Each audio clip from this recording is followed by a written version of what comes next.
Hello and thank you for joining me. I'd like to give a special thanks to any of the veterans or military service members that may be viewing this. Problem-solving courts were born to combat the rising prison population and costs associated. Currently, 1.6 million adults are incarcerated in federal and state prisons across America. Half of the federal prison inmates are imprisoned for drug and alcohol crimes. The cost to taxpayers in Pennsylvania is reported to be at $42,000, over $42,000 annually per inmate. Problem-solving courts or specialty courts were designed not to be a get-out-of-jail-free card, but as a means for cost saving and reduce the high numbers of incarcerated prisoners, also reducing the high level of recidivism, those committing crimes being incarcerated, those that are released, recommit, and are reincarcerated. Problem-solving courts or specialty courts are also referred to as treatment courts.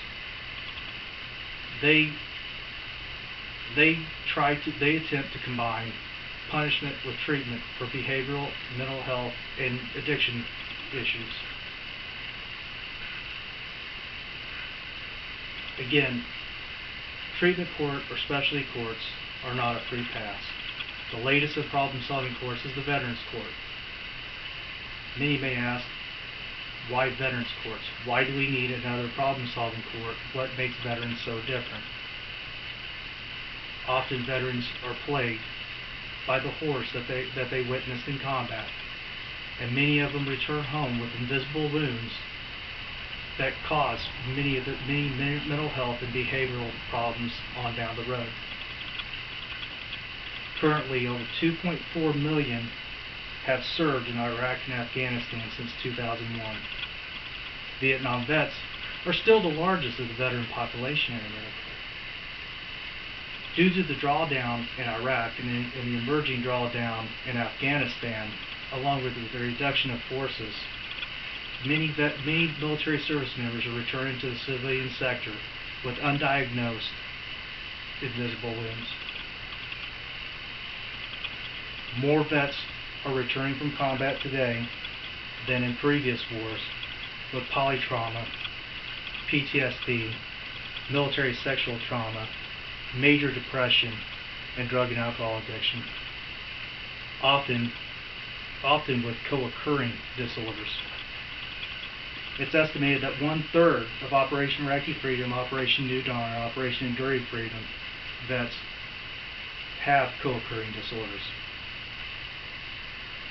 It has been witnessed an increase in vets in the criminal justice system, often from drug and alcohol offenses. Many of these vets develop drug and alcohol problems, often from self-medicating, and many of them develop addictions to prescription meds like pain relievers. In many of the cases involving veterans, the sum truly does not equal the whole. My name is Terry Decamp. I'm a retired combat veteran with 24 years of service in the United States Army. I retired as senior non-commissioned officer. Since my time in the Army, I've worked outreach with a nonprofit organization and have traveled to many of the veterans courts across Pennsylvania. What I am asking of you today is to take a look at the Veterans Court eligibility requirements and the need to eliminate the requirement for all vets entering the Veterans Courts to have had honorable discharges. In a recent report in a Colorado Springs newspaper that became a national issue, it was discovered that several service members that were being hospitalized for wounds had developed addiction problems, or were being accused of addiction problems.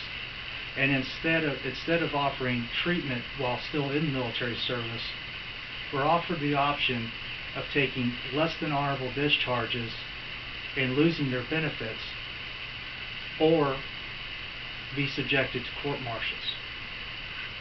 It's unknown how many veterans have received less than honorable discharges because of these types of proposals.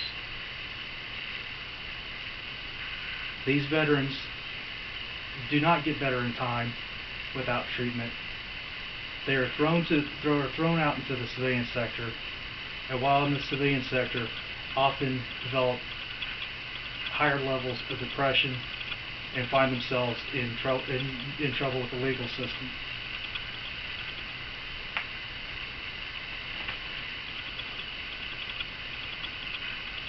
In conclusion,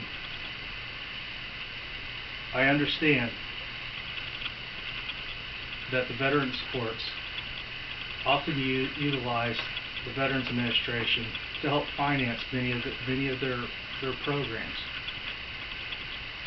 And for many to be eligible for benefits under the Veterans Administration, their discharge status is quite important. But there are many who are discharged incorrectly with undiagnosed invisible wounds that receive less than honorable discharges that need our help today. We do not know how many have received less than honorable discharges from situations stemming from invisible wounds. Please support removing honorable discharge requirements for Veterans Court eligibility. And let's take each one of these cases on a case-by-case basis. Thank you.